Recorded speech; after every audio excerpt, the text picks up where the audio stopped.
Oh là là team, j'espère que vous allez bien. Aujourd'hui on va voir une vidéo qui m'a été demandée sur TikTok, sur un commentaire. Ok, il y a la crise, il y a l'inflation, mais pas que. Les législatives, quels sont les impacts pour nous investisseurs? Est-ce que ça vaut vraiment le coup d'investir?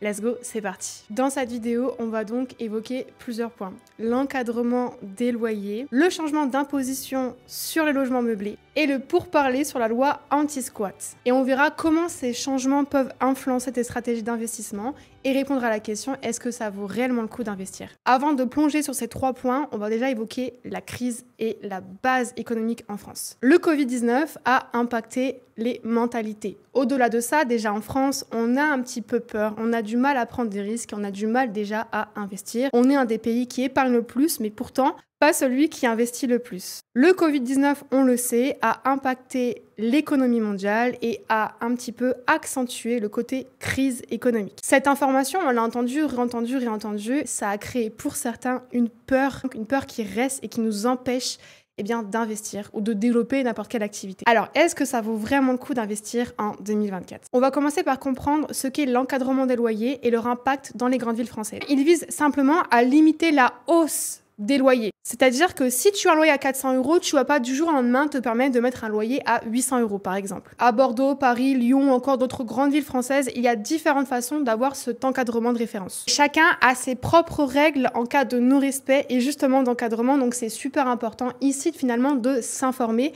et cela on le fait lors de l'étude de marché de son investissement. Cet encadrement permet de protéger autant les locataires que les propriétaires puisque en encadrant justement ces loyers, ça permet de réguler le marché. Ça ne fait pas faire n'importe quoi, tout simplement.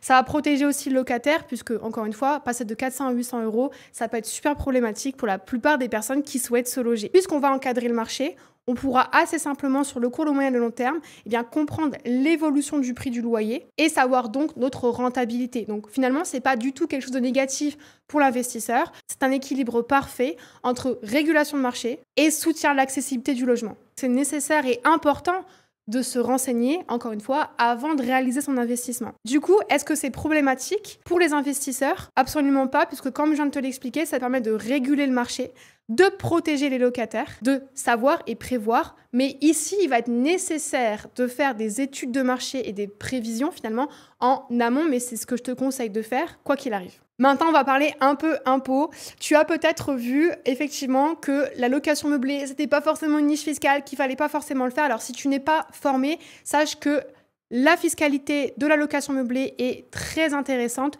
puisqu'elle te permet de défiscaliser et donc de ne pas payer ou peu d'impôts par rapport à tes revenus locatifs. Et donc justement, le décret 2024-776 va pousser un encadrement un peu plus important des loyers en meublé. L'idée était d'harmoniser simplement la fiscalité des logements meublés par rapport à la location nue. Mais ici, on parle de régime micro-BIC. Pour faire simple, pour ceux qui ne connaissent pas, tu as 2 manières de le faire, au forfait ou au réel. Quand tu fais au forfait, c'est un simple calcul. Et quand tu fais au réel, il y aura des défiscalisations de tes charges, des amortissements. Sauf que ce décret touche justement le régime au micro, donc le régime au forfait. Donc pour toutes les personnes qui veulent se déclarer au réel et du coup faire des liasses fiscales, ici ça ne te concerne pas. Ce qui est le cas et ce que je conseille de faire depuis le début si tu suis ma chaîne ou mes réseaux. Donc comment faire face à ça? Tout simplement, comme d'habitude, on prévoit en amont. On sait qu'on paye plus ou moins d'impôts au départ, mais on le calcule sur le long terme. On sait aussi que même si on paye d'impôts, on gagne encore de l'argent, évidemment, parce qu'on met en place une stratégie d'investissement qui fait que on a un bénéfice largement suffisant pour payer toutes nos charges et qu'il nous reste toujours un peu de trésorerie. On parle de cash flow positif et de cash flow net. Donc c'est à toi de bien faire le nécessaire pour t'assurer que si la loi change un petit peu, tu puisses t'y faire. Un dernier point par rapport justement à l'imposition, c'est que quoi qu'il arrive, il faut que tu puisses sortir rapidement de ton investissement. Si tu as le besoin justement de récupérer rapidement du capital, au-delà du fait que c'est déjà rentable sur le court terme, il faut que tu puisses sortir facilement. L'arbitrer, le vendre de manière rentable. Et pour ça, c'est nécessaire de se former. D'ailleurs, petite pause ici, n'hésite pas à checker en description de la vidéo, je te mettrai pas mal de choses qui peuvent t'aider à bien investir de la bonne manière et de manière sécurisée. Le 3e point, c'est la loi anti-squat. Alors ça, on en a entendu parler récemment justement avec les changements législative. Alors, on a entendu des choses. Il faut d'abord, disclaimer ici, comprendre que ce n'est que pour parler. Il n'y a rien d'officiel aujourd'hui et entre le moment où on parle d'une chose et où il rentre en vigueur, il y a toujours un délai. Il faut savoir qu'on en parle, on le vote et derrière, en général, ils mettent un petit temps d'établissement pour que tu puisses, toi, t'y faire tout simplement. Ce qui s'est passé, c'est que justement, la législation en 2023 s'est renforcée, visait à protéger davantage le propriétaire en accélérant les procédures, en réduisant les délais d'expulsion à 72 heures sous certaines conditions. Mais justement, suite aux discussions politiques récentes, eh bien, on peut avoir peur d'un certain changement puisqu'on veut réviser cette loi. Alors déjà, comme je viens de te l'expliquer, rien n'est voté. Ensuite, même s'il y a un changement, il faut savoir qu'aujourd'hui, mais depuis longtemps, du coup depuis toujours, il n'est pas possible de virer un squatteur par ses propres moyens, car cela constitue un délit d'expulsion illégale. Donc quoi qu'il arrive, en réalité, sur ce point-là, rien ne change. Donc évidemment, la loi vise à accélérer le processus, mais dans l'idée, c'est de protéger les deux parties. C'est un entre-deux, évidemment, il peut y avoir des aléas, donc oui, ça peut arriver. Ça peut aussi t'arriver qu'on te défonce les meubles. Ça peut arriver qu'on ne te paye pas ou pas en heure. Mais pour autant, tu vas pas forcément ne pas agir pour ces raisons, puisque comme je te l'ai déjà précisé, tout est prévisible.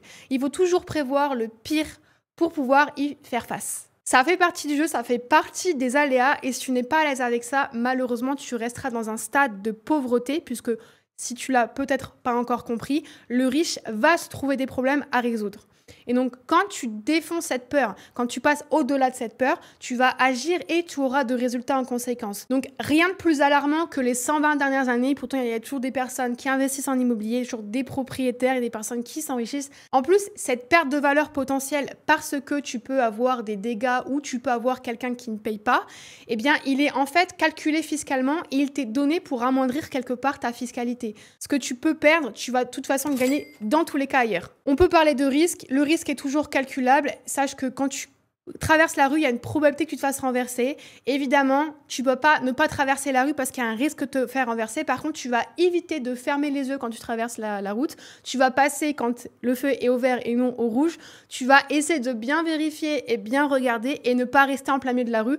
Eh bien, c'est pareil en investissement. On va mettre des choses en place pour éviter de faire ça, mais bien ça. Donc, en conclusion de cette vidéo, finalement, beaucoup de choses peuvent changer, mais pas tant que ça. On croit que ça change, mais en réalité, si on regarde les faits, les choses restent plutôt assez linéaires.